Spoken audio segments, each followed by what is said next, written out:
Good morning. How was your night? Again, I have brought you back to your class. You can see the class. You can see your charts here. You can see your desks here. You can see everything in your class. I think the cameraman can show you your class around, and I know you miss it so much. But welcome to our science lesson this Saturday. I hope you will enjoy it. Now, last time we discussed the methods of the animal feeds, and I remember we had introduced the methods of grazing. The methods of grazing are three. The main methods of grazing are three, and they include stall feeding. I know you're repeating there. Number two, rotational grazing.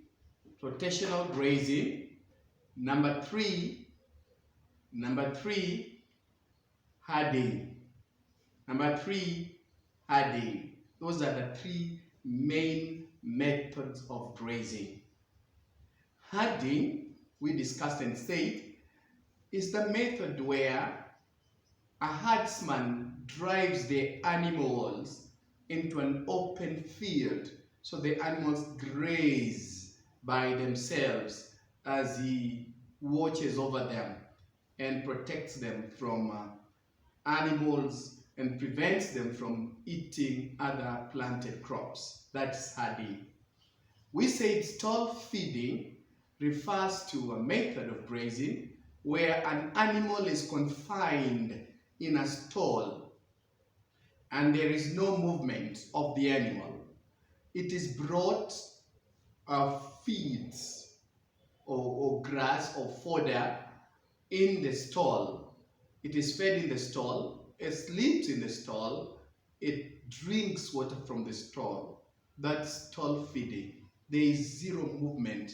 That's why it's called zero grazing. And then rotational grazing.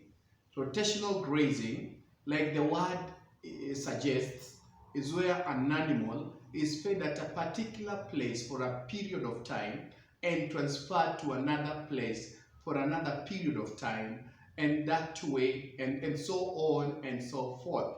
And so this rotational grazing has other specific methods of rotational grazing, other specific methods. And you know them. We learned them last time. And I would want you to help me fill in these blank spaces. Rotational grazing. It is divided into three other specific methods. And I would like you to fill for me the names in the blank spaces. Method 1, you can answer that at home. Method 2, you can also answer that at home. Method 3, you can also answer that at home. I'm not going to reveal the methods to you because you already know them. So you fill in the blank spaces. Method 1, this method is known as dash. I'm also not going to give you the name of that method. It's known as dash. But I'll give you some characteristics of method 1.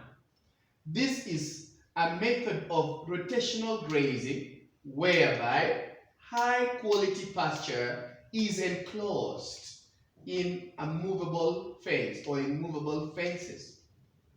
These fences could be electric. The enclosed area is known as a strip. Now that's a clue to know the method of grazing it is. Animals are allowed to graze in one strip at a time. They're allowed to graze in one strip at a time. I've endeavored to draw this diagram here. I have not labeled it. Boys and girls, you will label it for me.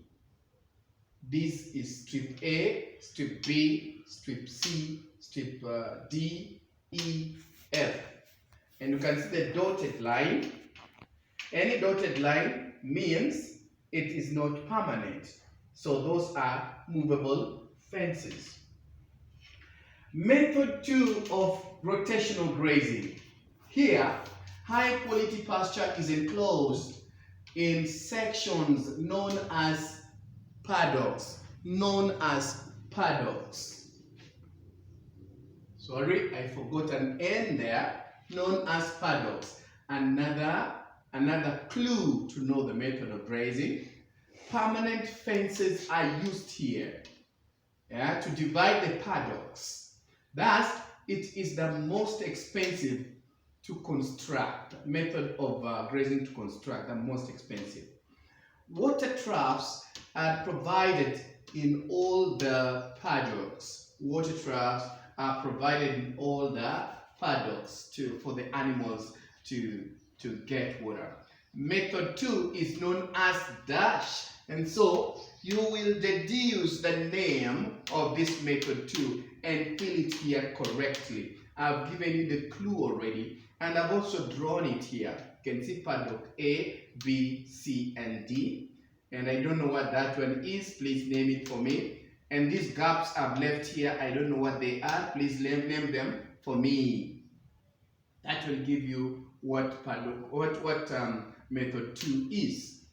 Method 3 is each animal is tied on a post, a post or a peg with a rope. The animal can only graze around the radius of the peg or the post, only around the radius of the peg or the post. To tie the animal to a peg is to tether. Another clue I have given you for you to know the name of this. So this method of rotational grazing is known as dash. You will fill in the blank for me. Now, this one is regarded as the most dangerous method of grazing, because when you tie the animal near other obstacles or trees or other poles, the animal may entangle itself around the pole, and the radius might reduce, or the animal might strangle itself. So it's dangerous. So it's advisable that where it is tied, there is no other obstacle. So generally, these are the methods of rotational grazing. Boys and girls, I would like to show you some pictures here. This is a certain method of rotational grazing, and I would want you to tell me what it is. You will tell me what it is. That method of rotational grazing, you can see that is like a stall, and the animals are inside the stall. You can see the water and the feeding troughs are there, and the animals are in a smaller area. This method is suitable for small-scale farmers who do not have a large land to develop other methods of grazing. I hope you have seen it. Allow me to also show you another one that I have drawn. Another one that I have drawn for you. This is another method of rotational grazing. You can see it. This one requires a large piece of land. You can see it there. And the arrows show how the animals are moving from one part to another. You will tell me. This one is going to give you a clue of what method of grazing it is, boys and girls. And lastly, I also want to show you another method of grazing. That one, you can see it there. drawn there. Again, the arrows represent the movement of the animals after grazing from one portion for a certain period of time to another portion. You can see, and the diagrams are well labeled. Boys and girls, those are the diagrams I wanted to show you, and that is how I developed my lesson. I want to give you a certain advantages of rotational grazing.